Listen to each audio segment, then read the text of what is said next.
Hey guys, welcome back to my channel. My name is Lucas Wilson, and today I just wanted to drop a quick tutorial. I don't want to take too much of your time. I know you guys are out there busy creating, so these are just my top 10 favorite hotkeys that I use for Final Cut Pro to speed up my editing, and I hope they will speed up yours and make you more efficient as well.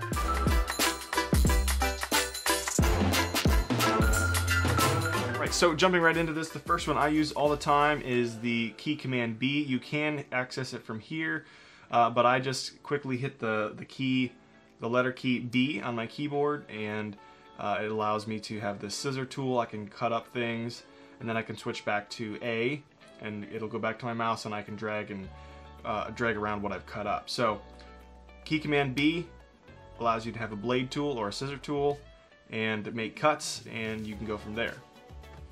All right, the next one I use all the time is a tool that turns on and off, this magnet tool.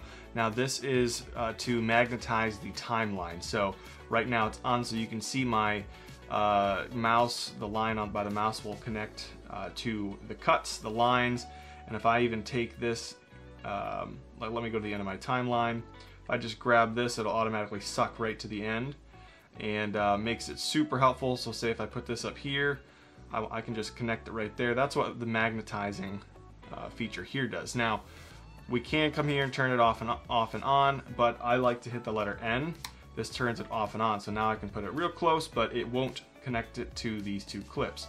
I turn it back on, and it pops right over to it. So the letter N is a good hotkey to turn on and off the magnetizing feature for your timeline.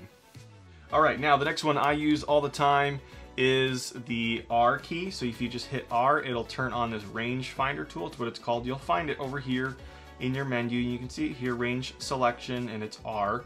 So if we just hit R, so there's the mouse. If we just hit R, pops that up. Now I use this for my audio, so I can come in here, select whatever I want, and then I can raise it or lower it accordingly for that section. Just a super helpful tool to lower and raise certain audio levels and be very specific with what you're wanting to work with. All right, the next key that I use all the time, this is really, really helpful if you're just skimming through your timeline, you're wanting to see clips that are at the bottom of a layer. If you just hit the V key, it'll black a clip out, basically turning it off. Basically, I think it's just essentially turning it off so it's not being rendered. But it's still there, it's not deleting it. You can see here it's just grayed out, it's darkened. So it's still there, and it's just basically deactivating it or turning it off. So like if I'm wanting to see this clip under here, I could just select all these clips, hit V, and now they're all blacked out and I can see exactly what's under. When I'm ready to turn it back on, bam, there we go. Now if you export your video with these blacked out, it will export with them off, so you would not see them, which is helpful if you're wanting to just hide a quick clip when you're exporting it, but you just want to make sure if you're wanting to see something that it is turned on and good to go. But it's just a great way to quickly just turn something off and see what you have going on. So that is the that is just the V key on the keyboard. All right, so the next key command that I like to use, I use it a lot when I'm creating thumbnails or if I'm just trying to find a quick frame to use for something within a project that I'm editing, and that is to find a freeze frame. So let's say we just skim to a frame that we like. Let's just do something like this. Now I've selected the clip. Then what you want to do is just hit Option F, and bam, you've created a freeze frame, and you can make that freeze frame as long as you want.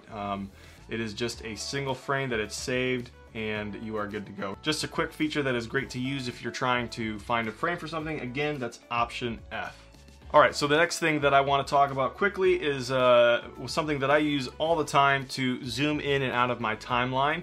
And that would be the Command minus or Command plus. So if I hit Command minus, it will zoom my timeline out. I can see everything that I have. So then if I want to zoom in on a portion here, I would just hit Command plus, and I'm back into that portion of the timeline. So just a great way to quickly zoom out with Command minus, zoom back in with Command plus. Now, you've probably noticed that I've been skimming through here, and you can see my mouse runs along and it sort of keeps up with everything going on the timeline. If you wanted to turn that off, you would technically go to this button right here, and it would be, you could turn your skimming off here. So If I turn it off, I can move my mouse around and it is not skimming. Now personally, I like the skimming tool. It just helps me see where I'm at and what's going on. So the key command for that tool is S. So you hit S, turns it back on, and you are good to go with skimming. So again, that is just the letter S on your keyboard, turns it off and on. Now, the next tool right next to it, this is the next key command, is this tool here. Now this allows you to skim and skim through audio at the same time. So basically, if I turn that on, if you can hear that, it's allowing me to hear me basically just speed through the audio. And I don't typically use this because it can get annoying, but if I'm trying to quickly go through audio, I can turn that on and just skim through it, and I can try to find what I'm looking for by quickly listening to it. Now if I want to turn that off or on, you're going to use Shift S. So now the audio skimming is off. The main skimming tool is still on, but it's this tool right here, right next to it. And again, that's Shift S, turns it off or on. Again, I don't typically use it, so I leave it off, but it's a cool feature to know and can be useful at times. Now the next key command that I use all the time for dropping text into my timeline is Control T. So this is a quick way to drop lines of text into your timeline and is a whole lot quicker than having to go up to your titles sidebar and skimming through all of the titles that they have.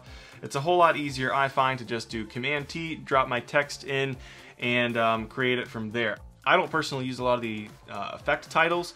You know, if I'm doing animation with a title or creating it, I will just create it myself using keyframes. But that is a whole nother video.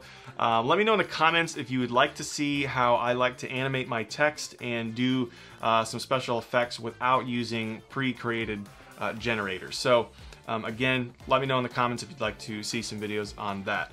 Okay, last but not least, number 10 in my list of hotkey commands that I really like is the hotkey command that would open or close the inspector window on the side of the screen. So normally you would come up here and you'd click the inspector window button right here, and it opens where you can edit your color corrections, your sound, any other animation tools. It would all be in this inspector window on the side. Now to quickly open and close that without having to run your mouse up there would just be Command 4. And bam, just like that, you've closed your inspector window. Want to reopen it? Command 4. Open again. So this is a great way, if you have a small screen, if you work on a small monitor, you need some quick space, just hit Command 4, bam, it's closed. I think that's just a helpful little key command to help with the workflow of your screen space and minimizing and maximizing your windows so that way you can work as efficiently and quickly as possible.